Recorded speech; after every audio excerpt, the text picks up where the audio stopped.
Jacques Cartier was born on December 31st, 1491 in Saint-Malo, Brittany, which later became France.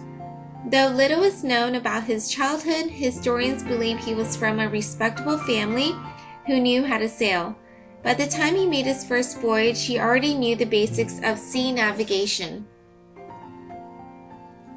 Sponsored by the King of France, Cartier took 3 separate voyages to, first, look for the Northwest Passage to Asia, second, to look for riches in the Kingdom of Saguenay, and lastly, to colonize in the New World. The first voyage began in 1534 to discover the Northwest Passage to Asia.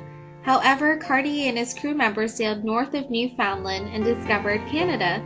During the first voyage, he sailed around the Gulf of St. Lawrence and ran into some natives who eventually traded fur for knives and iron tools with them. The two groups were friendly with each other until Cartier mounted a large cross on the shore of Gaspé Bay to signify the location for later visits. The chief of the native people, named Donnacona, disliked this idea and began to suspect him. Somehow, before the departure, Cartier brought Donnacona's 2 sons back to France with him. The reason for this is unclear, but it is assumed that they came to learn the French language, to work as a translator between the French and the St. Lawrence natives.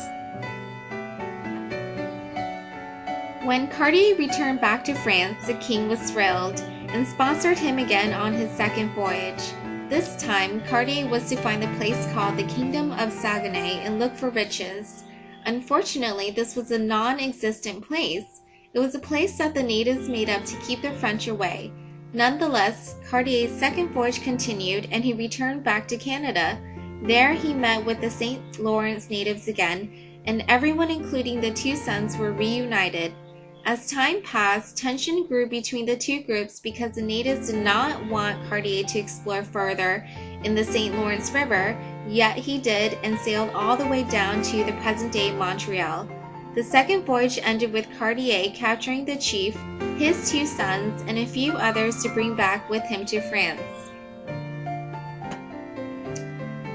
Back in France, the king was not too happy. He still wanted someone to look for the legendary Kingdom of Saguenay, but did not want Cartier in charge anymore.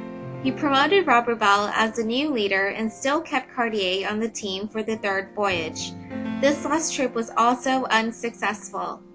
During the voyage, the ships became separated by a storm, and Roberval and his team were nowhere to be found. Eventually, everyone was able to meet in Newfoundland, but still the team was not able to work with each other and agree on a place to colonize. In the end, Cartier left for France, and later Roberval did too. He and his team could not handle the harsh winter and were not able to successfully colonize in the New World. Those who survived the harsh conditions returned back to France.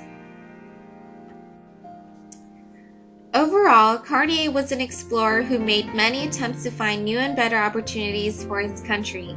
He did not find everything he was looking for, but did find a very important sea route to Canada. In particular, the St. Lawrence River, which connects Canada and the US by sea. He also claimed Quebec for France when he first arrived, giving them a North America claim.